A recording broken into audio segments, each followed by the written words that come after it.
brief statement, then we'll open it up for questions. I just thought my team came out and fought. I think they have been right there. You know, other than the third quarter in the Texas A&M game, I feel like we've been right there. And you know, they prepared well. They played hard. You know, we had a really good scouting report. They executed it. You know, the thing that we told them was, you got to come out and you got to be tough. You got to fight. You got to, you know, we can't get on our heels. We got to get them on their heels. And I think we came out and did that. So I'm just really, really proud of our team. Proud for them to be able to play in front of a crowd like this. And I'm happy that this crowd was able to see them play, because hopefully they see what they're missing. And that they are missing peace. Like when you have a crowd like that, when we were making a run, like it was so loud in here, and you could tell that these people were behind us. And this was our family weekend, and that's what family is all about, getting behind them. And so just for them to see that and to feel that and to feed off of that was just an amazing experience. Go first to Mike. Coach, congratulations on the win. Thanks. So many times in games like this, it comes down to that one coaching decision. You sent, honestly, Scott Grayson to the bench in the fourth quarter for a little bit of rest. Can you walk us through your thinking there and how you're managing that last moment? I just needed her to have legs down the stretch. Her and Mingo, they played so hard, but they're the two that can create their shot. And while I had them on the bench, I had Sydney and I had McKenna, who have been working really hard. I know their shots haven't been falling, but it's been falling in practice. And we've been trying to give them some confidence, but they've been staying after it. So I had them in there, and we were just kind of running offense and trying to run the shot clock down and then attack and get something off the bounce or make an extra pass for 3, which we got there while Honesty and Mingo was on the bench. And so I think our kids just executed the game plan. Just the starters and the bench, but that was the thought about putting them on the bench late there, and then bringing them off for the last, you know, few minutes so that they were pretty fresh. Back, Justin. Coach, you guys are up by 2. They clear out, go ISO with Angel Reese, and then you come up with the steal. Jemiah comes up with the steal late. Just walk me through that play and just the defensive effort there to get. So we guarded that play all week, and we knew Savannah Carter had the scout, and she told us every action Angel made, and so we knew the way she caught the ball and what she was going to do. We knew that she was going to drive it in that situation. So Mingo helped in. Once she put it down, we knew she was going to score. She wasn't going to pass it. So Mingo helped in and got the steal. Like I said, they were prepared for that. We worked on it all week, or the last 3 days. What does that play mean for Jemiah? I mean, what can that do for her? What do you think that means for her? You know, Jemiah is tough. You know, that kid is tough. She came here because she is a defensive-minded player. Now, she has worked on her offense. She's made herself into a player who can create her shot or who can create for others, but she's all about toughness. So there was no denying her there. She knew she timed it just right. You know, it's really close because it could have been a reach-in foul, but it wasn't. She timed it just right to where she didn't touch her. She grabbed the ball. So, you know, that just goes to toughness. Coach, can you just talk more about just the fan support y'all had today? It was amazing. You know, like I said, to have that here for our team, and we've been in ball games, we've been in close ball games. This team has been getting better and better. You know, we've had a couple of really bad quarters, but a crowd like this helped you put all of that together. And we fed off their energy. I think the crowd fed off of us, but we absolutely fed off their energy.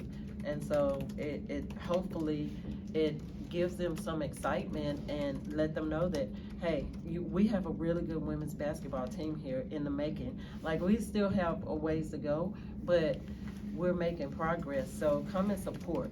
come out and support this team because they deserve it. They work really, really hard. Caleb? Coach, second quarter was not the best quarter for you guys, trailing 3 at halftime against LSU. A lot of times that's a game that can get away. What was your message at halftime to your team, and how did you guys pull it out? You know, we wanted to come back out just like in the first quarter and get them on their heels. We wanted to come back out and get a stop the first possession. We wanted to come out and score and then get a stop.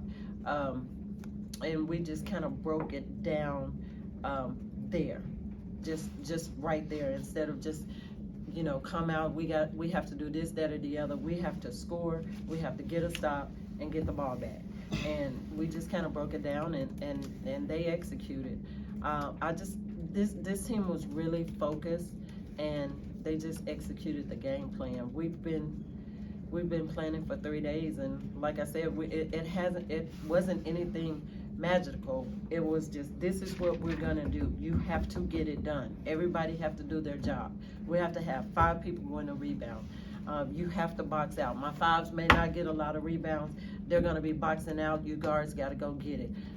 They executed the game plan. Yes. Johnnie, you're kind of a soft-spoken person, so for you to grab that microphone after the game, you know, what overcame you to, and how do you know, was that spur of the moment, and how do you just go over there and tell them you want the microphone? I have a soft voice because my mom had a soft voice and my dad had an even softer voice.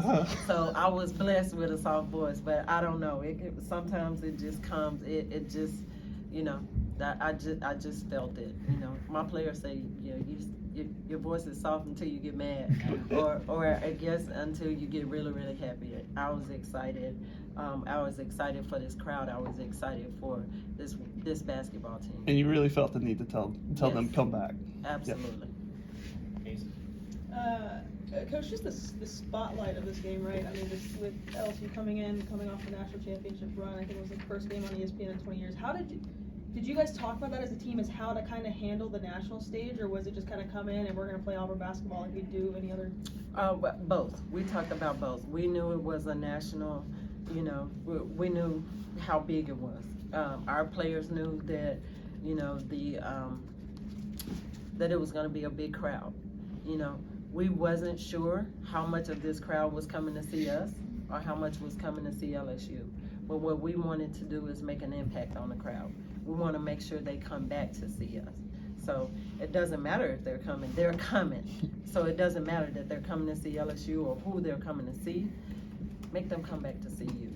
And so that was our message to them. Coach, when Tennessee came to town, you guys faced a player in the mold of Angel Reese and Rakia Jackson. Obviously, it's hard to stop players like this, but it seemed like you limited everybody around her. Can you talk about the game plan that you talked to your team about, you know, playing a player like Angel Reese and trying to contain? Haley Van Lith went 1 for 9. I mean, you guys did a good job. Yeah, I thought our point guards, and then Honesty had a little bit of her. I thought we just pressured the guards a lot, and when we watched film, they haven't faced a lot of pressure the way we put on people, and we didn't feel like they would handle it. You know, we tried to put them in situations to where we saw that they didn't handle it well, and so that's that was our game plan, and that's what we did. We started out trying to push Angel off, but she was walking around our bigs and still scoring, getting and-ones. So in the fourth quarter, I put Taylor back in at the 5, and we fronted her. So we pressured the ball and we fronted her, and so we wanted them to throw it over us, but they had to do it with pressure, and they threw several out of bounds. They, we got our hands on some because Taylor is not that tall, but she has really good leaping ability. And she's tough as nail. And then Celia got her hands on a couple of them. So we just kind of changed that in the fourth quarter because we knew they were going to try to go to her. So we wanted to give them a different look. You got to figure out a different way to get it to her. All year, you guys have done a great job turning other teams over, but tonight you turned the ball over 17 times. What did you see from your team in that aspect of the game, and what are you going to talk to them about going into your next game? You know, we told them we have to take care of the ball. I think there was a spurt there where we were running and we got a little bit out of control. I think we had a couple of people that were tired when we got those turnovers. So It was just, it's probably me needing to try to manage that a little bit better when they get tired. Instead of letting them go in and turn that ball over. We have worked really hard on taking care of the ball. That was one of our keys to win the game, but what we also wanted to do is to get more possessions. And I think we ended up we got 4 more possessions, but we wanted to get more possessions than they did.